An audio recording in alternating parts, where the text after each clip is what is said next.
السلام علیکم، آپ سب کو میرے یوٹیوب چینل پر خوش آمدید۔ دوسروں کا بیٹ چھپانا قیمتی ہے۔ ایک بادشاہ تھا، اس کا وزیر بڑا سمجھدار تھا۔ وزیر کے زمانے میں بادشاہ کی سلطنت میں بڑی ترقی ہوئی۔ ایک دن وزیر سخت بیمار ہو گیا، بچنے کی امید نہ رہی، آخری وقت آیا تھا۔ بادشاہ فکر مند ہوا کہ ایسا وزیر کہاں ملے گا۔ یہ بات بادشاہ نے وزیر سے کہی۔ وزیر نے بادشاہ کو 3 پتلے دیے۔ تینوں پتلے ہر بات میں یکساں تھے، قد میں برابر تھے، موٹائی میں بھی برابر، رنگ میں بھی یکساں تھے۔ تینوں پتلوں کے ہاتھوں پیروں میں بھی کوئی فرق نہ تھا۔ آنکھ، کان، ناک اور جسم کے تمام اعضاء بھی سب کے ایک ہی طرح کے تھے۔ بال برابر، بھی کوئی چھوٹا بڑا نہ تھا۔ تول ناپ میں بھی سب پتلے برابر تھے۔ وزیر نے بادشاہ سے کہا، یہ تینوں پتلے ہیں تو بالکل یکساں، لیکن تینوں میں بڑا فرق ہے۔ جو آدمی اس فرق کو بتا دے، اسی کو آپ میرے بعد وزیر بنا دینا۔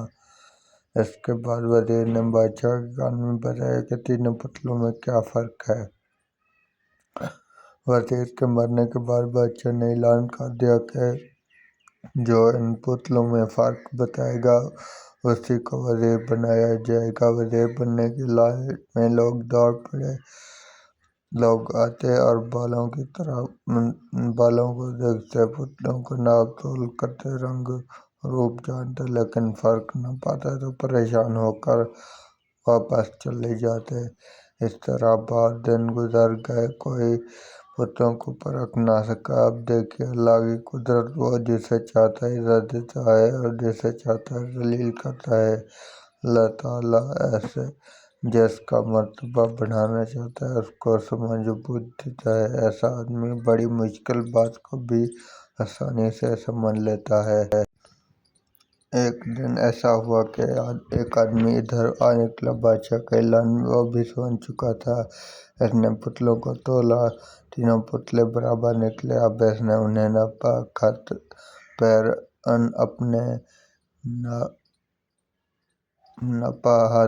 پیر، آنکھ، کان، ناک وغیرہ سب کو چیک کر کے ناپتا رہا۔ ناپ میں برابر، رنگ اور روپ میں جانچا، اس میں بھی کوئی فرق نہ پایا۔ اس نے تینوں پتلوں کو تو رکھ دیا اور سوچنے لگا کہ جب یہ پتلے ہر بات میں برابر ہیں تو پھر کیا فرق ہو سکتا ہے۔ اچانک اس کی نگاہ ایک پتلے کے کان پر پڑی۔ پتلے کے کان میں ایک سوراخ تھا۔ اس نے دوسرے پتلوں کو دیکھا تو ان کے کانوں میں بھی سوراخ تھے اور یہ سوراخ بھی برابر تھے۔ اب وہ آدمی اور بھی پریشان ہو گیا۔ وہ پتلوں کو رکھ کر جانے ہی والا تھا کہ اللہ نے اس کے دل میں ایک بات ڈالی۔ اس نے ایک پتلے کے کان میں منہ سے پھونکا، دوسرے پتلے کے کان میں بھی پھونکا، تیسرے پتلے کے کان میں بھی پھونک ماری، پھر وہ خوشی کے مارے اچھل پڑا۔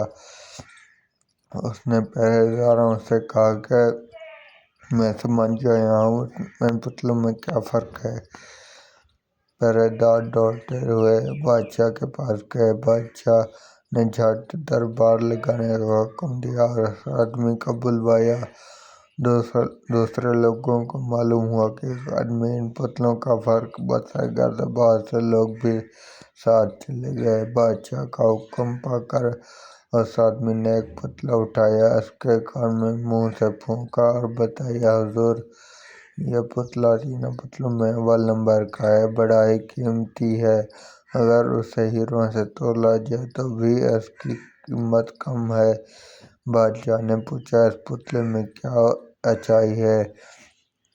اس آدمی نے جواب دیا، دیکھیے حضور، میں نے اس پتلے کے کان میں پھونکا تو پھونک اس کے پیٹ میں چلی گئی۔ بادشاہ نے پھر پوچھا، تو بھئی اس میں اچائی کی کیا بات ہے؟ اس آدمی نے کہا، حضور یہی تو قیمتی ہے۔ یہ پتلا اس آدمی کی طرح ہے، جیسے کوئی بھید کی بات کی جائے تو اسے پیٹ میں رکھ لیتا ہے اور کسی سے نہیں کہتا۔ حضور جو آدمی دوسرے کا راز کسی سے نہیں کہتا، وہی تو سب سے اول نمبر کا آدمی ہے۔ ایسے آدمی کی سب عزت کرتے ہیں، اچھے بادشاہ اسے اپنا بھیدی بناتے ہیں اور بڑی بڑی تنخواہ اسے دیتے ہیں۔ اس جواب سے بادشاہ بہت خوش ہوا اور پوچھا، اچھا دوسرے نمبر کا پتلا کون سا ہے؟ تو اس آدمی نے دوسرا پتلا اٹھایا، اس کے کان میں پھونکا تو پھونک اس کے کان سے ہو کر دوسرے کان سے نکل گئی۔ اس آدمی نے کہا، حضور یہ دوسرے نمبر کا پتلا ہے، یہ پتلا اس آدمی کی طرح ہے جو بات کو اس کان سے سنتا ہے دوسرے کان سے اڑا دیتا ہے۔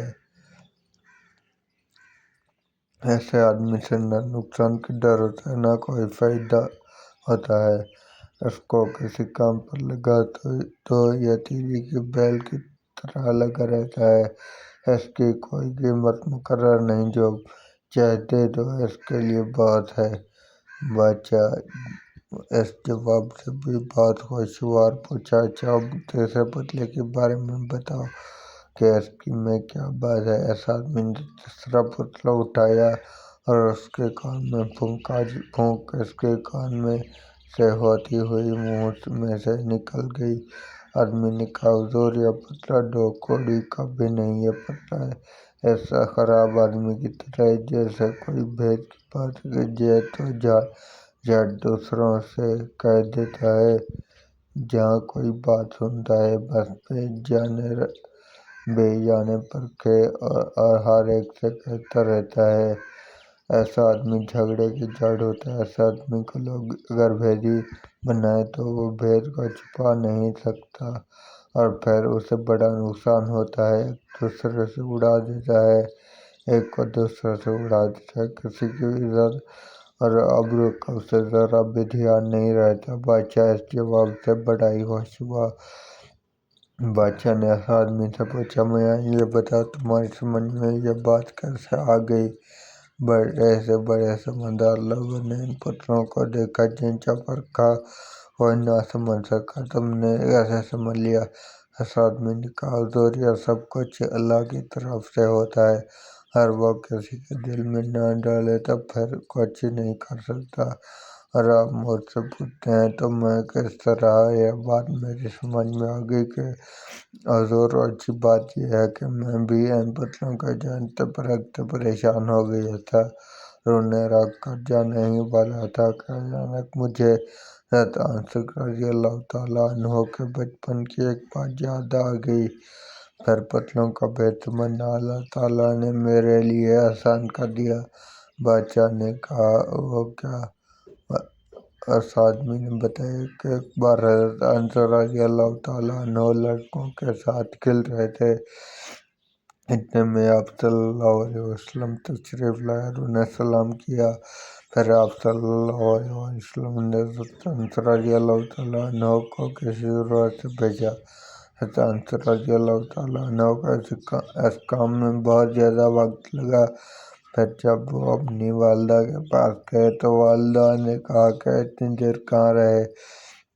بتایا کہ نبی کریم صلی اللہ علیہ وسلم نے ایک ضرورت سے بھیجا تھا۔ والدہ نے پوچھا، کیا ضرورت تھی؟ جواب دیا کہ یہ ایک راز ہے۔ ان کی ماں نے کہا، دیکھو بیٹی پیارے نبی صلی اللہ علیہ وسلم کا راز کسی کو نہ بتانا۔ مسلم شریف جلد ثانی۔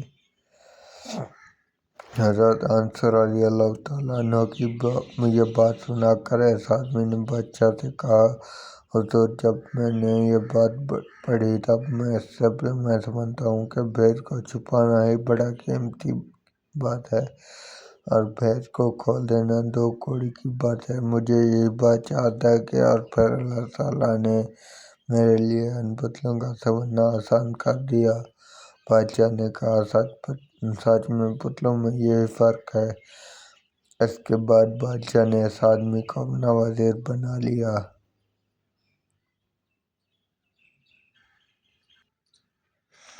کس مہینے میں روزے فرض رکھے جاتے ہیں؟ شعبان، رمضان، شوال، رجب۔